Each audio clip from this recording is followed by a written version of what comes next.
Coração de Velho, conto de Mário de Alencar. Salles assistiu ao passamento da mulher com os olhos limpos, sem outra comoção exterior que a de um espetáculo desagradável. Ao começar a derradeira agonia, tinham ido chamá-lo na sala de visitas. Veio sem pressa, parou ao pé da cama, deixou-se ficar como estranho a tudo, menos a dor dos filhos, um rapaz e uma moça, que choravam e exclamavam de joelhos, debruçados à borda do leito. Cessada a agonia, compuseram o rosto da morta. Salles pôs os olhos nela alguns instantes, apertou com força o filho e a filha ao peito, recebeu passivamente o abraço das senhoras que ali assistiam e voltou à sala. Sentou-se na mesma cadeira de balanço a que tinham ido buscá-lo e em que pernoitara as 2 últimas noites da moléstia da mulher. Depois de acender um charuto, aquietou-se, esperando que amanhecesse para providenciar sobre o enterro. Como aquela morte era esperada desde muito, Salles já tinha à mão, numa gaveta da secretária, o dinheiro para as despesas. Entregou-o horas depois a um parente que se incumbiu da diligência e permaneceu naquela postura calado até começarem os aprestos da câmara mortuária. Retirou-se então para a sala de jantar e ali recebia os pêsames dos que iam chegando. Erguia-se, retribuía o abraço, sem mais palavra que a de um agradecimento sumido. Se não tinha pesar expansivo, também a sua atitude não destoava da situação. Era recolhida e grave. Podiam notar-lhe os estranhos a serenidade da fisionomia. Os amigos e parentes ou não reparavam na expressão do seu pesar, ou advertiam que não era de esperar outra coisa naquele transe. Todos lhe conheciam um ânimo áspero, o tom secarrão das palavras e do semblante. Para os mais íntimos, não ficava escondida a sua bondade. Sentiam-na frequentemente, mas externava-se ela de tal jeito que aparentava indiferença e insensibilidade. O mesmo sorriso nele tinha à primeira vista o ar de carranca e os gracejos que gostava de fazer mais semelhavam ralhos. A sua familiaridade requeria iniciação e costume para ser entendida e estimada, sobretudo nos últimos anos, quando a velhice e os aborrecimentos da vida foram agravando o humor nativo. Impressionava particularmente o seu teor doméstico, que é o espelho fiel da esposa. Chefe de família pontual, mantinha sem desvios o conforto e o passadio da casa. Não faltava aos seus deveres de presença, mas era rude no trato mais do que com a gente de fora. E essa rudeza piorava à medida que o sentimento devia pedir-lhe brandura pela enfermidade da mulher. A enfermidade prolongou-se por anos, sem agravação e sem pausa, mas com um efeito peculiar às longas moléstias crônicas de mutação da natureza no aspecto, nas tendências e nos hábitos pessoais. Nada encasseava a enferma em medicina e em satisfação dos seus caprichos mórbidos, e por parte dos filhos em carinho. Mas a impaciência de Salles chegou ao extremo. Ele já não podia dominar os impulsos de irritação que, no aparecer dos amigos, tinha por causa a ineficácia do tratamento da mulher, mas que, na opinião dos demais, resultava na própria presença da mulher. Evitava-a quase que não lhe dirigia a palavra, e respondia-lhe de através, breve e desabrido. Ela percebia-o, queixava-se e era pior. Acabou conformando-se, afinal resignada, porque a não ser o carinho e a delicadeza do marido, tudo mais ela tinha para contentar as veleidades e necessidades de enferma. Na verdade, não era aprazível a companhia dela. Não havia excentricidade molesta que lhe não ocorresse e ela não praticasse caprichosamente. E quanto mais queriam dissuadi-la, tanto maior era a sua pertinácia.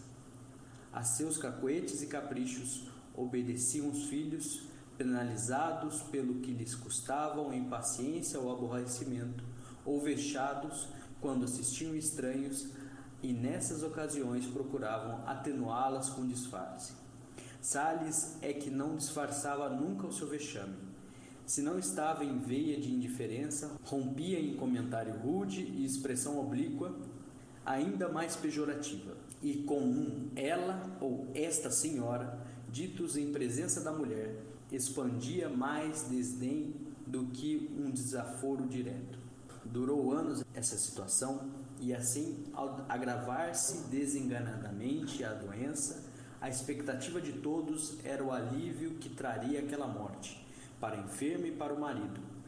A atitude de Salles no transe não dava, pois, que estranhar a ninguém, e apenas impressionava pela sua gravidade silenciosa, porventura triste. O que surpreendeu e espantou e ninguém explicava foi o sentimento de Salles no dia imediato ao do enterro e pelo resto da vida. Tinha, como os outros, dormido longas horas depois da vigília de noites consecutivas. Levantado e banhado, entrou a percorrer a casa como um sonâmbulo, tendo uma expressão de olhar a um tempo indagador e distante. Parecia ir-se compenetrando da realidade que o surpreendia a espaços de improviso. Era como se lhe faltasse aqui e ali o chão diante dos pés, e ele sustivesse a marcha, indeciso entre o retroceder e o deixar-se cair abandonadamente. Demorava-se mais no quarto da morta, já desguarnecido da cama e dos últimos vestígios da enferma. Os vivos apressam-se em apagar os restos da morte. Era agora um quarto apenas desocupado. As cabides sem roupa, o lavatório sem água.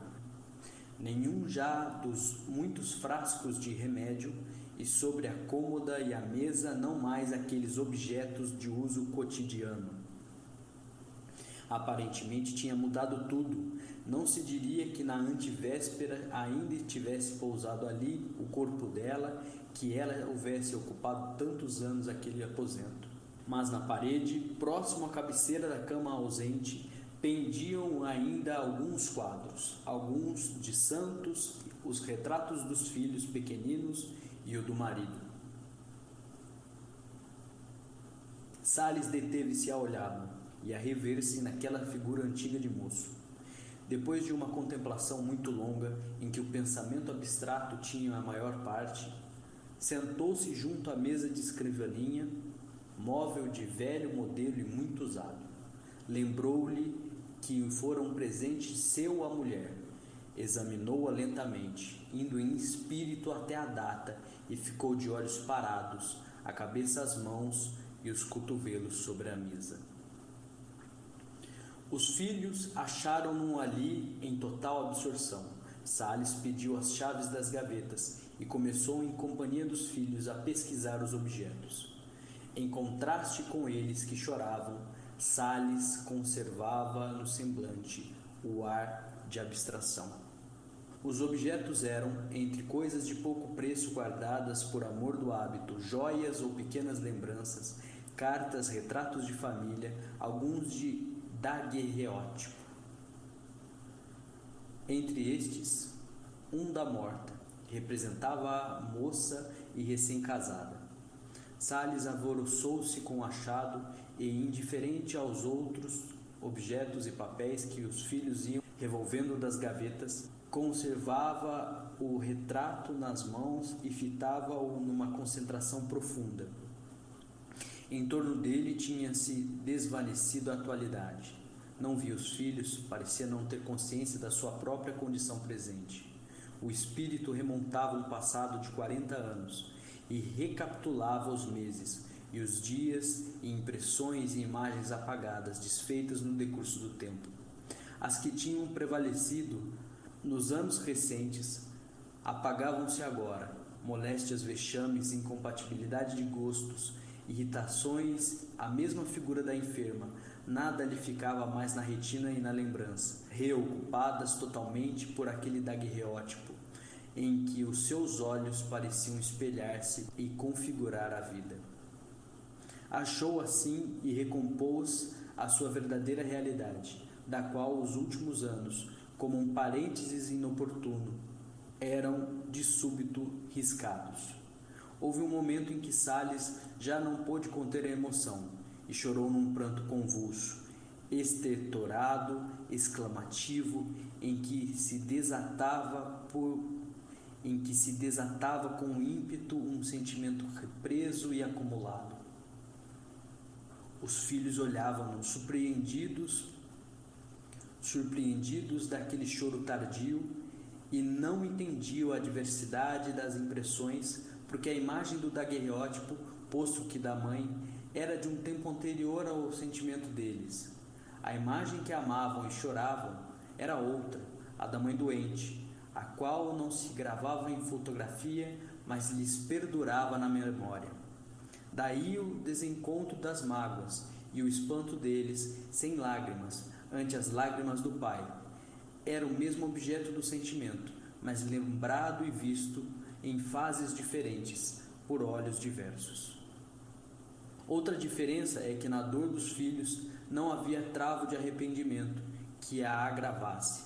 Tinham amado e servido a mãe com devoção contínua. A consciência de haverem feito o que deveram e puderam, e a certeza de que a moléstia fora incurável, suavizaram-lhe o desgosto. Tinham-se resignado gradualmente à ideia de vê-la morrer, e até a morte lhes parecera desejável como alívio para ela e para eles. A saudade era-lhes, pois, antes um sentimento de repouso que de tortura. Em Salles misturava-se um remorso. Não era bem remorso, era outra coisa e até contrária. Havia na consciência e na memória dele uma solução de continuidade. Em presença da enferma tinha-se-lhe aos poucos apagado a imagem anterior da mulher amada. A irritação do humor e o aborrecimento constante determinado pelos cacoetes da moléstia apressaram a obra do tempo. Subtraída pela morte a figura desagradável e recente que lhe ocupara a retina, o seu esforço de visão mental retrospectiva já não recompunha as feições últimas e superficiais. O que vinha surgindo era a impressão profunda gravada e apenas adormecida, a imagem da mulher moça casada ao seu coração e à sua existência. Imagem indecisa ao princípio, mas súbito refeita integralmente por aquele daguerreótipo. A sensação foi de a ter dado um salto no tempo. Faltava a acomodação dos extremos entre aquela vida e esta morte. Não havia pontos de transição e de apoio à habituação do sentimento. O velho marido via-se como um viúvo da esposa recente e sentia renascer o pleno ardor da mocidade, sem desilusão, porque era toda mental. Em consciência, ele não tinha vivido os anos de permeio entre o início da enfermidade da mulher e a morte desta. Ele não envelhecera, nem ela mudara do que lhe aparecia no daguerreótipo. A única realidade era a morte dela, que assumia agora o aspecto de um repentino desaparecimento e a horrível sensação de um vácuo. E Salles, como um ressurgido, espantado do que não via e não tinha, em ânsia aguda de reaver o passado. O mais não lhe importava, nem existia. Por não compreendê-lo, a esse imprevisto sofrimento, explicavam-no pelo remorso. Era a explicação mais fácil e a mais aprazível aos outros, e foi alguns meses assunto de conversa dos parentes e conhecidos, mas perdurando o sentimento agudo mais do que pedia e consentia a curiosidade alheia, já não pareceu bastante atribuí-lo ao remorso. Concluíram que era manifestação mórbida, era amolecimento cerebral, e ficaram contentes os que não podiam crer nessa extraordinária e tamanha saudade. A Salles era indiferente o que penassem os outros. nem atentava na impressão que iam deixando com os seus modos e as suas ideias extemporâneas. Vivia todo absorto na sua pena, cultivada quase que a capricho. Do daguerreótipo, mandara fazer uma ampliação colorida e tinha na parede do quarto da cama. Na mesa de cabeceira ficava pousado o original e na medalha do relógio trazia uma miniatura. Necessidade imperiosa dos olhos que não se fartavam da contemplação da querida, ou porventura mera imitação do costume de todos os namorados, aqueles retratos reproduzidos ainda não eram suficientes para o seu desejo saudoso. Falava-lhe o passado, a imaginação em todos os pormenores e acidentes extintos, e ele precisava recompô-los e reavivá-los. Um dia, deu consigo em frente a um prédio antigo, em arrebalde distante. Era a chácara que o sogro habitava quando ele, quando estudante, conhecera e namorara a Amélia. Aí fora noivo e realizara o seu casamento. Guiava-o como um sonâmbulo por instinto. Havia 30 anos que não revia aqueles sítios. Não lhe foi, porém, difícil identificar o prédio, apesar de muita alteração nos arredores, edifícios que antes não haviam na vizinhança, e o calçamento da velha rua, em suma o ar novo da cidade espraiada até o bairro que, no seu tempo, tinha a aparência campestre de subúrbio. A chácara conservava-se e a casa era ainda a mesma casa, grande e forte, assentada sobre a eminência do terreno entre mangueiras frondosas. Salles passou e repassou vagarosamente, espiando e observando tudo através do gradil. Passavam e repassavam as lembranças revividas. O seu olhar ampliava-se e circunscrevia o tempo. Repetiam-se os episódios de namoro. Reviu a moça que o esperava à tarde, quando ele ensaiava os seus passeios de curioso do amor. Não cortejava a princípio, olhavam-se, e veio o primeiro sorriso, o primeiro cumprimento, a primeira palavra balbuciada. Surgiu então um amigo providencial que promovera a apresentação, e dias depois ele começou as suas visitas. Com que alvoroço subir aquela rampa na tarde do pedido. Amélia estava de branco, esperava-o na janela do sobrado, na última esquerda. Salles reviu exatamente a figura da moça, que lhe sorria. Abriu o portão, transpôs a rampa até a esplanada fronteira à casa, bateu palmas. Ouviu vozes de homens, choques de bolas de bilhar na frente da sala, tal qual como no outro tempo. Um dos homens, segurando um taco, assomou à janela. Quem é? Deparando com a figura de Salles, desconhecida, mas acatável, saiu ao jardim ao seu encontro. Salles ficou um instante perplexo. É o dono da casa? Sim, senhor. O que deseja? Queria me desculpar. Parecer estranho o meu procedimento, nem sei como lhe explico. Morei nesta casa há muitos anos, aqui fui feliz e sinto uma necessidade invencível de rever esta chácara. Permita-me o senhor que eu a percorra alguns momentos? Ao dono da casa figurou-se, na verdade, uma extravagância, mas sobresteve a negativa. Nessa tarde, fez os seus primeiros versos e escreveu-os chorando. Nunca se ensaiara em literatura, mesmo na idade em que a poesia parece ser língua universal.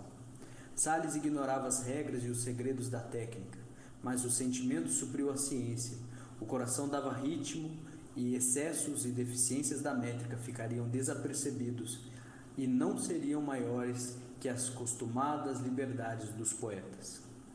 Dos versos feitos, não tirou Salles vaidade, mas só contentamento de ter exprimido a sua voz interior.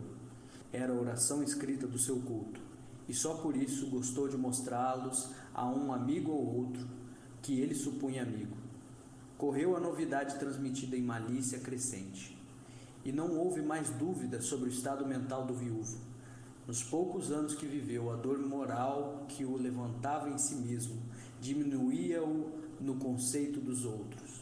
Os que mais lhe davam, e eram os parentes, sentiam compaixão por ele, mas compaixão exclui o apreço da amizade. Tal é a necessidade da contingência humana. Fora da compaixão, havia o comentário derrisório. Qual é a fronteira do riso? Tudo lhe está dentro das linhas nessa região da galhofa, e infinita como nada. Um pobre velho gira é coisa vulgar e indiferente, mas a distinção pessoal é o sainete de uma caduquice. E assim o velho Salles, coberto do seu luto, fechado na saudade, fazia sorrir e rir, porque sabiam que ele chorava, e fazia versos de saudade da mulher morta. E ainda se afigurou a extravagância caduca, o seu derradeiro desejo de que lhe fechassem o esquifo os retratos dela. Fecharam-nos e esqueceram-no, sem haverem entendido aquele caso de mágoa, entretanto bem simples. Em Salles o coração não acompanhara a idade do corpo. Tinha hibernado longos anos sob o gelo da doença da mulher. Reassomando a atividade, abrochou como planta dos Alpes, e só refloriu em saudade, porque a terra em volta era estéril e fria para outras flores. Coração de velho, tinha a raiz e a energia na mocidade, que só ele podia reaviver em pensamento, e os outros ignoravam e não sentiriam jamais.